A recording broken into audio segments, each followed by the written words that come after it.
Welcome back to the Garden with Joe and Holly radio show. Thank you for being with us today. If you got a question, you can send that over. GardenTalkRadio@gmail.com, GardenTalkRadio@gmail.com, or you can give us a call on the Proclamation Hotline brought to you by Proclamation Goods, and that number is 1-800-927-SHOW, 1-800-927-7469. Proclamation Goods creates cookware for the eco-conscious home chef. Their pans are non-toxic, have a lifetime warranty, and are made in Wisconsin. Their award-winning stainless steel Proclamation Duo cookware set is a 12-inch skillet and a stock pot that doubles as a wok. Best of all, the skillet and stock pot hinge together to form a Dutch oven. It's two pans with a versatility of 10, empowering you to cook more with less. If you care about your health and strive for a more sustainable lifestyle, then Proclamation Goods is for you. Supply is limited, so order yours now at proclamationgoods.com. All right, had a number of questions come in. We'll see what we can get through. Let's go with questions here, Holly. I'm a new gardener and a bit confused about days to harvest. If I start my seeds inside and transplant them outside, is my days to harvest calculated from the inside date or the outside date? That's coming from Jen, who listens to our show via podcast from Minnesota, and thank you for that, Jen. The date is days to harvest is based on when that seed goes in the ground or that plant goes in the ground, not when you start the seed indoors.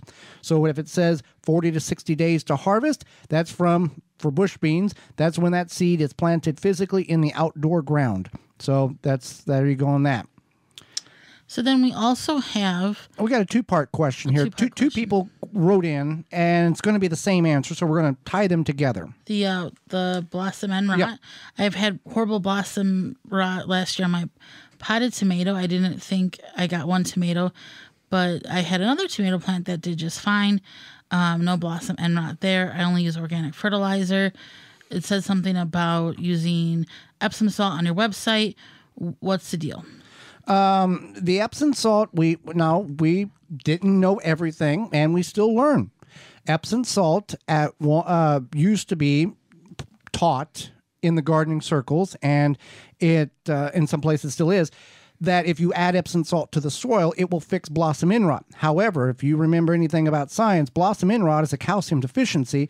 Epsom salt is magnesium sulfate. Those two don't go together. What is occurring is you're adding the Epsom salt to the soil, watering it in. The plant is needing water in order to release, the soil needs to release that calcium for the plant to uptake. So you water the Epsom salt in. Epsom salt does magnificent things for a plant. It helps blossoms form better, more rapid blossoms, a lot more flowers. So that's good. It helps green the plant up even more.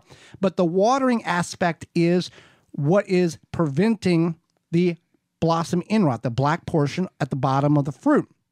So that's what it is. You can add Epsom salt, but just water. Very little to no chance that you have a calcium deficiency in your soil. People say put powdered milk or powdered crushed eggshells or Tums in the soil. Just water. Water will fix a lot of the issues that you have. And the second question tied into that is sometime back years ago, you talked about adding Epsom salt to the soil when you plant tomatoes. And we don't talk about that anymore because what we just went over in regards to the blossom end rot. Did I cover that correctly, Holly, that blossom end rot with the water releasing? Because people often water early or it's wet in the early seasons and then you forget about it. That's why we encourage you to have a irrigation system, whether it's a tree diaper, water hoop, drip work, something where there is moisture at the roots. And if you are one that's going to water your plants every day, that's fine, or as needed consistently. Otherwise, if you're like a lot of us who have a busier life, whatever, then we recommend that irrigation. And in that first question, the plant that had blossom end rot was in a container. The plant that did not was in a straw bale. The straw bale acts as a sponge and holds moisture, allowing that plant to have the adequate moisture it needs as the humus inside the bale breaks down during the conditioning process. So that would make sense. The container dried out, the bale didn't. Humus, yes. Mm-hmm. For more information, please visit thewisconsinvegetablegardener.com.